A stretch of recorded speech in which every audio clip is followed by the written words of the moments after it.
क्या हाल है प्यारे साथियों। ठीक ठाक है सबको, सलाम दुआ और प्यार भाई लोगों। और मुझे बहुत सारे मैसेजेस आए इंस्टाग्राम पे। लोगों ने कहा जी कि हमें बताएं, केसेस बताएं, हमें वजह बताएं कि जो केसेस हम करें तो असाइलम बड़े अच्छे तरीके से हो और हमारा केस अप्रूव हो जाए। तो मैं अब उस वाले से यही कह सकता हूँ कि मैं अब ऐसी तो कोई चीज़ नहीं बता सकता जो इलीगल है या जो लीगली मैं नहीं बता सकता। मैं आप लोगों को कोई झूठे केस तो नहीं बता सकता, ना कोई झूठी रीज़न, ना मुझे किसी के ऐसे जो लोगों के हालात हैं उनका पता नहीं है। हर एक की सिचुएशन का अपना एक मामला होता है, जिसपे हर एक के हवाले से डिफरेंट सिचुएशन होती है, डिफरेंट हालात होते हैं। तो मुझे क्या पता किसकी क्या सिचुएशन है, ना मैं किसी को ऐसी सजेशन दे सकता हूँ लीगली। तो मैं सिर्फ ये करूँगा, मेरे दिन में है कि मैं ये करूँगा कि मैं इंटरनेशनल ऑर्गेनाइजेशंस हैं, उन्होंने जो रिपोर्ट्स बनाई हुई हैं पाकिस्तान के हवाले से, उसमें से मैं यूँ करूँगा कि उन रिपोर्ट्स में से वो रीज़न सॉर्ट आउट करूँगा जो रीज़न्स मेंशन हैं पाकिस्तान के हवाले से, या जो चीज़ें मेंशन हैं, जो इश्यूज मेंशन हैं पाकिस्तान के हवाले से, कि उन इश्यूज़ के हवाले से ऑलरेडी एक रिपोर्ट मुरतब की जा चुकी है या इंटरनेशनली रिकगनाइज्ड हैं जो एज़ इश्यूज़ ऑफ पाकिस्तान। तो मैं वो इश्यूज़ जो हैं उनकी लिस्ट आपको बताऊंगा मुख्तलिफ रिपोर्ट्स के ज़रिए से। तो उन इश्यूज़ से जो लोग डील कर रहे हैं, उन मसलों से जो लोग डील कर रहे हैं, वो वाले मसलों पे आके आप अगर असाइलम क्लेम करेंगे तो वो आपके लिए ज़्यादा बेहतर हो सकता है, क्योंकि इस पे ऑलरेडी इंटरनेशनल रिपोर्ट्स मौजूद हैं। बाद का डील करता है और उसे अंदाज़ा नहीं होता कि ये मसला ऐसा है कि जो इंटरनेशनली रिकॉग्नाइज्ड है, और अगर मैं इस मसले पे जाके कहीं असाइलम क्लेम करता हूँ तो मुझे असाइलम मिल जाएगा। सम टाइम लोगों को नहीं पता होता, तो मैं उस वाले से एक वीडियो बनाऊंगा डिटेल से।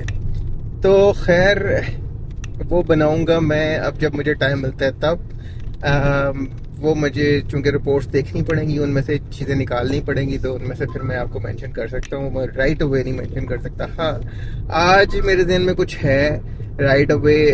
एक छोटा सा तजिया मेरे ज़हन में है जो करंट सिचुएशन है पाकिस्तान के पॉलिटिकल सिनेरियो, उसके हवाले से, कि वो मैं आप लोगों के सामने बात कर लेता हूँ। दिल की भड़ास निकालनी है भाई, पाकिस्तान के जो हालात हैं उस पर दिल खून के आंसू रोता है। तो इस वक्त जो एक्सटेंशन का मामला चल रहा है जनाब आर्मी चीफ साहब की, तो आपने एक चीज़ नोटिस की होगी कि आप सबको पता है कि इमरान खान की जो टेलीथॉन है वो भी किसी टीवी चैनल ने नहीं दिखाई। इमरान खान के जो तकरीरें हैं वो कोई भी नहीं दिखा रहा, कोई चैनल। अब सब पे पाबंदी लगी हुई है क्योंकि पीछे से बूट लगा हुआ है, आपको पता है। सब चैनलों के पीछे बूट लगा हुआ है, तो कोई नहीं दिखा रहा। ARY की भी दुर्गत बन गई, बोल की दुर्गत बन रही है इस वक्त, तो इमरान खान की कोई तकरीर नहीं दिखा रहा। लेकिन एक तकरीर जिसमें इमरान खान ने एक इंटरव्यू जिसमें इमरान खान ने कहा कि जी आर्मी चीफ को एक्सटेंशन दे देनी चाहिए जब तक के इलेक्शन नहीं हो जाते, वो जनाब किसी ने नहीं रोका। वो इमरान खान का आराम से दिखाया गया, वो पूरे का पूरा प्रोग्राम दिखा दिया। इमरान खान का जो इंटरव्यू है वो किसी ने नहीं रोका। उस पे ये एक्सटेंशन के मामले पे जब इमरान खान ने कहा जी कि आर्मी चीफ को एक्सटेंशन दे दें, तो वो जो जनाब बड़ा वेलकम किया गया है। आपको अंदाजा हो सकता है कि जाहिर बात है ताकतवर हल्कों की तरफ से, आर्मी चीफ साहब की तरफ से उन्होंने अलाउ कर दिया कि इमरान खान अच्छी बात कर रहा है। अच्छा, उसके साथ ही अब उसकी भी जमानत हो गई है। वो इंटरव्यू के आने के बाद जनाब शहबाज गिल की भी जमानत हो गई है। अब जज साहब ने भी आज कह दिया कि जी दहशतगर्दी की दफा नहीं बनती। तो ये सारी चीजें एकदम से सेटल नहीं होना शुरू हो गई इमरान खान के उस इंटरव्यू के बाद। और इस इंटरव्यू से पहले इमरान खान के खिलाफ पता नहीं कि क्या कुछ हो रहा था, और हो सकता है आने वाले दिनों में इमरान खान के लिए हर चीज ठीक हो जाए, सीधी हो जाए। तो ये एक्सटेंशन जो है, इतना बड़ा इशू क्यों है, क्यों इतना बड़ा इशू है एक्सटेंशन, जबकि DGI-SPR ने ये कह दिया था कि जी आर्मी चीफ साहब एक्सटेंशन नहीं सीख कर रहे और कबूल भी नहीं करेंगे। ठीक है, वो ना एक्सटेंशन चाहते हैं और ना वो कबूल करेंगे। तो फिर ये एक्सटेंशन वाला इंटरव्यू जो है वो इन्हीं लोगों की तरफ से अलाउ क्यों किया गया, नशर करने क्यों दिया गया, और उसके बाद इमरान खान के लिए सारी चीज़ें ठीक कैसे होती जा रही हैं। मेरे ख्याल में जो मैंने देखा है पाकिस्तान में, अभी फेरी पे चलते हैं ना जी, फेरी पे भी आपको दिखाते हैं ये ये मैं फेरी, मुझे जब काम पे आता हूँ तो ये मुझे फेरी लेनी पड़ती है गाड़ी के लिए दूसरी तरफ जाने के लिए, वरना मुझे लंबा चक्कर पड़ता है। तो ये फेरी का भी नज़ारा करें, साथ साथ ज़रा ये डिस्कस भी करते हैं कि पाकिस्तान में जब मैं कोर्स में काम कर रहा था, मैं काम कर रहा था बैंकिंग कोर्ट में, तो वहाँ पर जो जज थे, जो बैंकिंग कोर्ट में जज थे, वो मोस्टली रिटायर होके आते थे एक्सटेंशन पे। रिटायर हो जाते थे वो हाई कोर्ट से, हाई कोर्ट से जनाब रिटायर होने के बाद वो लोग यहाँ पे आ जाते थे बैंकिंग कोर्ट में कॉन्ट्रैक्ट पे। 3 साल का कॉन्ट्रैक्ट होता था एक जज साहब का, तो वो वहाँ पर आके सर्व करते थे 3 साल बैंकिंग कोर्ट में, और फिर उस चीज़ को एक्सटेंड करवाते थे 3 फर्दर साल, फिर 6 साल वहाँ पर गुजार के जाते थे। तो होता क्या था कि जो बैंकिंग कोर्ट में ये जज आते थे ना एक्सटेंशन पे, उनको पता होता था कि रिटायर तो हम हो चुके हैं, अब यहाँ पर हमने 6 साल लगाने हैं, तो 6 साल में हमने जनाब दबा के करप्शन करनी है और दबा के पैसा बनाना है। तो करप्शन की दास्तानें जो हैं वो मुझे खुद भी पता है, जो करप्शन उन्होंने की है वो मुझे खुद पता है, मेरे सामने होती थी। तो वो मैं आपको 1-2 स्टोरियाँ सुनाता हूँ और फिर हम देखने की कोशिश करते हैं कि कहीं इस करप्शन की जो चीज़ें हैं या एक्सटेंशन का करप्शन के साथ कोई ताल्लुक तो नहीं बनता। तो जो जजेस वहाँ पर होते थे वो बेसिकली ये करते थे कि वो अपने रीडर के ज़रिए से करप्शन करते थे, वो पैसे बनाते थे ऑक्शंस में से। आप ऑक्शंस में से कैसे पैसे बनते थे? बैंकिंग कोर्ट में प्रॉपर्टीज मॉर्गेज करवाई होती हैं लोगों ने बैंकों को, और उन मॉर्गेज करवा के आप पैसे लिए होते हैं उनके अगेंस्ट। तो जब लोग पैसे नहीं दे पाते तो लोगों की वो मॉर्गेज प्रॉपर्टियां बैंकिंग कोर्ट कहती थी कि उनको बेचें और पैसे रिकवर करें बैंक के। तो इस तरह से बैंकिंग कोर्ट में ऑक्शंस होती थी, तो नीलामियां होती थी। उन नीलामियों के लिए वकील को अपॉइंट किया जाता था, और फिर मैंने भी कई ऑक्शंस किए हैं बैंकिंग कोर्ट में रहते हुए। तो होता ये था कि बैंकिंग कोर्ट 2 में नाम नहीं लेता आप किसी जज का, ठीक है, लेकिन मैं ये बताता हूँ बैंकिंग कोर्ट 2 में ये होता था कि बैंकिंग कोर्ट 2 का रीडर ऑक्शन के पहले पैसे ले लेता था। मसलन अगर वकील को फीस देनी है जज साहब ने कि 15,000 बैंक इनको दे ऑक्शन के लिए, तो उसमें से 13,000 फॉर एग्जांपल वो जज साहब खुद ले लेते थे थ्रू अपने रीडर, ठीक है। 13,000 चले जाते थे, 3,000 वकील को बचते थे। फिर वकील के लिए ये काम छोड़ दिया जाता था कि वकील साहब जो है वो खुद नीलामी करें जाके प्रॉपर्टी की, और वो नीलामी खुद किसी के नाम पे लगाएं, हेर फेर करें और उसमें से पैसे बना लें। तो ये बैंकिंग कोर्ट का हेर फेर था, ठीक है। तो ये बैंकिंग कोर्ट 2 में भी था। फिर बैंकिंग कोर्ट 3 में ये था कि 500 रुपये, जब मैं वहाँ पर था 500 रुपये में स्टे मिल जाता था हर केस में, किसी भी केस में। ये बैंकिंग कोर्ट वाला स्टाफ अगर वहाँ पर है तो वो भी जानते होंगे कि मैं सही कह रहा हूँ। 500 रुपये में स्टे मिल जाता था बैंकिंग कोर्ट के रीडर को आपने 500 देने और वो कंफर्म आपको जज स्टे दे देता था। आप उसमें से जज साहब कितने लेते थे? डेली के 500 हिसाब लगाएं कि मतलब अगर 25 केस आ जाए हैं तो 25 में से 500 डेली के आप कितने बनाएंगे पैसे, ठीक है। तो इस तरह से वो पैसे बनाते थे। और फिर जो नीलामी होती थी, फिर प्रॉपर्टियां नीलाम होती थी, वो फिर नीलामी होने के बाद कोर्ट में आती थी कि जज साहब जिस बंदे ने खरीदी है उसके नाम पे प्रॉपर्टी फिर कंफर्म होनी होती थी, तो कंफर्मेशन के अलावा ये पैसे लेते थे। तो उन लोगों को पता होता था कि हमारे पास यही टेन्योर है, हमारा ये आखिरी टेन्योर है, तो इस टेन्योर में हमने पैसे बना लिए तो बन गए, लेकिन इसके बाद हमें फिर पैसे बनाने का मौका नहीं मिलना। तो ये जो एक्सटेंशन वहां पर लेके आते थे वो तो दिहाड़ी लगाने के लिए ही होती थी। तो अब ये जो अभी करंट एक्सटेंशन है, जो आर्मी चीफ साहब की एक्सटेंशन है, इसके लिए इतनी मुसीबत क्यों पड़ी हुई है? ठीक है, पॉलिटिकली एक सिनेरियो है कि मुस्लिम लीग नून और पीपल पार्टी जो है वो अपनी मर्जी का लाना चाहते हैं, क्योंकि माशाल्लाह आर्मी में भी ऐसे बंदे हैं जो उनको फेवर करते हैं। ये बात कहाँ की बात है कि जी वतन की मोहब्बत वाला बंदा होगा वो जो इन लोगों को फेवर करता है बंदा, वो वाले चाहते हैं जो उन लोगों को ज़्यादा सपोर्ट करता होगा। तो खैर, आर्मी चीफ साहब को भी मसला क्या है कि एक्सटेंशन क्यों इतनी प्यारी लग रही है। तो मेरे हिसाब से जो सबसे बड़ी रीज़न है ना, जो एक रीज़न इमरान खान की गवर्नमेंट की जाने की, अगर आपने तजदीदकारों को सुना होगा तो ये भी थी कि उनको ख़तरा था कि कोई और लाया जा रहा है या पता नहीं किसको लाया जा रहा है, तो मुझे उतारा जा रहा है, तो इसलिए भी इमरान खान की गवर्नमेंट गिराएगी। जबकि मुझे पर्सनली लगता है कि अवामिल इससे भी ज़्यादा बड़े थे। अमेरिका को अफगानिस्तान में अड्डे चाहिए थे, तो उसके लिए इमरान मान नहीं था रहा, तो वो आर्मी चीफ के ज़रिए से फिर ये सारा जो है काम करवाया गया इस्टेब्लिशमेंट के ज़रिए से, और इस्टेब्लिशमेंट ने इनको पुश किया और फिर करारदाद आई इमरान खान के खिलाफत में एतमाद की। लेकिन अब जो एक्सटेंशन की बात हो रही है, एक दफ़ा तो आर्मी चीफ को एक्सटेंशन मिल चुकी है, अब सेकंड टाइम जो एक्सटेंशन की बात हो रही है वो तो शायद चंद महीने की मिलेगी, मे बी 3 मंथ की, 6 मंथ की, जब तक इलेक्शन नहीं होते, जैसे इमरान खान ने कहा है कि जब तक इलेक्शन नहीं होते तब तक के लिए। और ये बात जनाब आर्मी चीफ साहब को इतनी पसंद आई है कि वो इस पे भी खुश हैं। तो मसला क्या है कि 3 महीने की एक्सटेंशन पे भी बंदा क्यों खुश है, और अभी 6 महीने की हो या 3 महीने की हो, वो बंदा इतने पे भी क्यों खुश है? तो भाईजान मेरे हिसाब से वो इसलिए खुश है कि 3 महीने भी करप्शन के लगें तब भी, और 6 महीने भी करप्शन के लगें तब भी पैसे आने चाहिए मेरे हिसाब से। क्योंकि बात ये है कि पापा जॉन्स के जो पिज़्ज़े हैं, जो पिछले बाजवा साहब का जो स्कैंडल आया था पापा जॉन्स के पिज़्ज़ों का, तो वो भी आर्मी में से जनाब पैसे यहाँ से गए हैं, तो वहाँ पर जाके पापा जॉन की पूरी चेन बनी है, तो उस पर भी सिलसिले चल रहे हैं। फिर इन लोगों की प्रॉपर्टियां, और इन लोगों ने डिफेंस हाउसिंग अथॉरिटी और पता नहीं कौन कौन सी अथॉरिटियां भी बनाई हुई हैं, तो ये सारे सिलसिले भी उन्हीं पैसों से होते हैं। और सबसे बड़ी बात यह है कि पाकिस्तान में जो बजट का सबसे बड़ा चंक होता है ना जी, वो डिफेंस पे जाता है।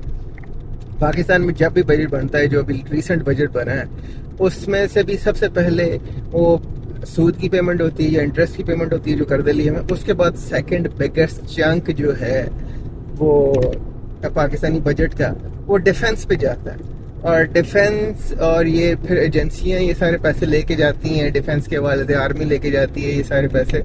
तो फिर ये जो पैसे जाते हैं इनका कोई हिसाब किताब भी नहीं है, मेरी इंफॉर्मेशन के मुताबिक इनसे हिसाब किताब इन पैसों का नहीं लिया जाता। और आप सोचें कि ये जो आर्मी एस्टेब्लिशमेंट है, इनसे पैसों का हिसाब किताब कौन मांग सकता है? किसकी इतनी जरूरत है कि इनसे पैसों का हिसाब मांगे इनसे? तो भाई लोग, इनके पास जो पैसे जाते हैं बगैर किसी हिसाब किताब के जाते हैं, और ये पैसे कहाँ लगाते हैं कोई कभी इनसे पूछता नहीं है। अभी सैलाब ज़दगान के लिए थोड़ा सा वो हेलीकॉप्टर और ये चीज़ें यूज़ कर लेते हैं, तो मतलब ये भी इनकी फिर उस पर भी क्रेडिट लेते हैं कि जी हमने ये काम किया है। वरना ये पाकिस्तानी अवाम का पैसा है जिसके जरिए से आप हेलीकॉप्टर उड़ा रहे हैं, या जिसके जरिए से आप ये गोलियां खरीद रहे हैं, टैंक खरीद रहे हैं, हर चीज़ आपने पाकिस्तानी अवाम के टैक्स के पैसों से ली हुई है। और सारी तनख्वाहें, मराहत, हर चीज़, बिजली फ्री, पेट्रोल फ्री, हर चीज़ फ्री है आप लोगों की। ये पाकिस्तानी अवाम के टैक्सों का पैसा है जो आप लेते हैं, और फिर उसके बाद इन्हीं पे लगाते हुए मुसीबत आती है। और फिर मसला ये होता है कि अभी ये इन्हीं पैसों में से फिर आप जो हैं वो करप्शन करके पापा जॉन्स के पिज़्ज़े भी बनाते हैं, और फिर उसके बाद डिफेंस अथॉरिटियाँ भी बनाते हैं, और फिर ज़मीनें भी खरीदते हैं, फिर जजीरे भी खरीदते हैं, फिर पता नहीं क्या कुछ खरीदते हैं। तो भाईजान अगर 3 महीने भी मिले एक्सटेंशन के, तो उस पर आर्मी चीफ सब खुश हैं, क्योंकि करप्शन तो उसमें भी हो जाएगी। जितने पैसों की जितनी दिहाड़ी लग जाए उतना बेहतर है, जितनी दिहाड़ी लग जाए। हाई कोर्ट के जजेस जब आके बैंकिंग कोर्ट में वो करप्शन करते थे, पहले 3 साल के कॉन्ट्रैक्ट पे आया, फिर 6 साल, 3 साल और एक्सटेंड करके 6 साल का हुआ कॉन्ट्रैक्ट, तो फिर 2 टर्नओवर लगाते थे बैंकिंग कोर्ट के 3 साल के अपॉइंटमेंट के। तो इस तरह करके जितनी दिहाड़ी लग जाए भाई उतना ही बेहतर है। अब यहाँ पर काफ़ी डार्क हो गया, तो ये सूरत हाल है। तो अब मेरे हिसाब से सिर्फ दिहाड़ी के चक्कर है भाई जी, तो जितनी दिहाड़ी लग जाए, चाहे 6 महीने उनको और दें, उसमें भी उन्होंने दिहाड़ी लगानी है, चाहे 3 महीने दें उसमें भी दिहाड़ी लगानी है, और उस पर ही खुश हैं। अब आर्मी चीफ का वो हिसाब है कि वो कहते हैं जी कि मैंने मांगनी नहीं है एक्सटेंशन, और मुझे चाहिए भी नहीं, मैं लूंगा भी नहीं, लेकिन देखो लोग इंसिस्ट कर रहे हैं कि आप ले लो। ये लोग कह रहे हैं, इंसिस्ट कर रहे हैं, फोर्स कर रहे हैं, तो मुझे लेनी पड़ी है। और वही प्रोग्राम इमरान खान का सिर्फ चलने दिया गया। इसके बाद ये शहबाज गिल की जमानत भी हो गई है, उसके बाद जज साहब भी कह रहे हैं कि जी आपके खिलाफ दहशतगर्दी की दफा नहीं लगती। तो चीजें सेटल होना शुरू हो गई हैं उस इंटरव्यू के बाद। अफसोस है यार, अफसोस है किस लेवल पे जाके, अगर आर्मी चीफ के लेवल पे जाके ये वफादारी का लेवल है, तो मेरे भाई मैं समझता हूँ कि अगर कोई बंदा रेडी पे करप्शन कर रहा है ना, और अगर कोई बंदा वो क्या कहते हैं छोटी छोटी अपनी जगहों पे वो करप्शन कर रहा है, पैसे वजन वजन का नाप तोल कर रहा है, कोई मिलावट कर रहा है चीज़ों में और वो अपने पैसे देख रहा है, तो मैं कहता हूँ वो सही कर रहा है। क्योंकि इतने बड़े लेवल पे एक ऐसा बंदा जिसने अपनी एक्सटेंशन के चक्कर में, जिसको डर था कि मेरी जगह कोई और बंदा आ रहा है, तो पूरी पाकिस्तान की जई तई फेर दी है। तो एक छोटे लेवल पे एक सब्जी फरोश अगर वो हेर फेर कर रहा है तो उसकी क्या, उस बेचारे को आप क्या बोलते हैं जिसने बेचारे ने 2 टुकड़े रोटी के खाने के लिए वो करप्शन कर रहा है, तो उसकी क्या बुराई है, उसमें क्या बुराई है जब इतने बड़े लेवल पे जो है जिसने पूरे पाकिस्तान का सत्यानाश कर दिया अपनी एक्सटेंशन के पीछे, तो वो फिर आप क्यों ब्लेम करते हैं वो सब्जी वाले को, या वो क्यों ब्लेम करते हैं वो बेचारे दिहाड़ीदार मजदूर को कि वो छोटी मोटी करप्शन करता है। अभी उन्होंने पता नहीं कहाँ पाकिस्तान में एक बंदा पकड़ा जिसने जरूरत की चीजें चुराई थी किसी स्टोर से, और उसके साथ पुलिस वाले ने खड़े होकर तस्वीर बनाई है। वो बेचारा अपनी जरूरत की चीजें उसने कहीं से चुराई हैं, तो वो बड़ा उसे इस तरह से दिखा रहे हैं अखबार में जैसे कि उसने पता नहीं क्या कौन सा चोर इन्होंने पकड़ा। बड़े चोर तो ना तुमसे पकड़े जाते हैं किसी से, ना कोई उनको हाथ लगाता, ना उनके खिलाफ बात करता है। वो नाम देन से निकल गया, वो जा के जो छापे मार के सरेआम वाला, वो सरेआम वाला वो ये करप्शन दिखा सकता है, वो ये इन लोगों की, ये बड़े लोगों की करप्शन दिखा सकता है, आर्मी के फंड्स के हवाले से कोई बात कर सकता है? उसकी जरूरत नहीं है भाई। वो जो जा के ये छोटे टट पूंजियों पे जाके जो छापे मारता है और सरेआम के प्रोग्राम करता है, तो उसकी जरूरत नहीं है ये बड़े लोगों को हाथ डाल सके, उनको हाथ डालते हुए या उनकी बात करते हुए। तो भाई इन लोगों की शलवारें गिली हो जाए हर एक की, क्योंकि वो ताकतवर ही इतने ज्यादा है, वो स्ट्रांग इतने ज्यादा है, वो मार देंगे, उड़ा देंगे, आपको खत्म कर देंगे, गायब कर देंगे। और अभी भी वो गायब हुए लोगों के इतने केसेस चल रहे हैं। तो भाई ये पाकिस्तान पता नहीं कब जाके ठीक होगा, आई डोंट नो। बहरहाल आज के लिए मेरा इतना गुस्सा काफी, और बहुत खतरनाक बातें हो गई हैं आज के लिए, इतना ही। हाँ, मैं ये कहता हूँ कि पाकिस्तान के अवाम सच्चे हैं, पाकिस्तान के अवाम जो हैं वो दिल के अच्छे हैं। पाकिस्तान के अवाम जो हैं वो, अगर कोई बंदा इस तरह की हेरा फेरी कर रहा है तो शायद वो मजबूरी के तहत ही कर रहा होगा, लेकिन पाकिस्तान के अवाम दिल के बुरे नहीं है। लेकिन ये पावर में बैठे हुए लोग जो हैं, ये पावरफुल लोग हैं, ये जानबूझ के कर रहे हैं। तो बहरहाल मैं पाकिस्तानी अवाम को बदनीयत नहीं समझता, बेचारे मजबूर हैं, मजबूरी के फंसे हैं।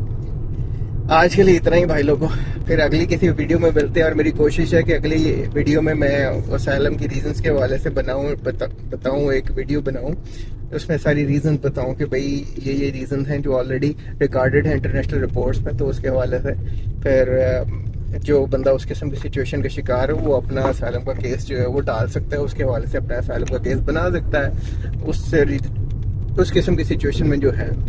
ठीक है जी, तो मिलते हैं अगली वीडियो में इंशाल्लाह। Till next time, thank you very much, take care.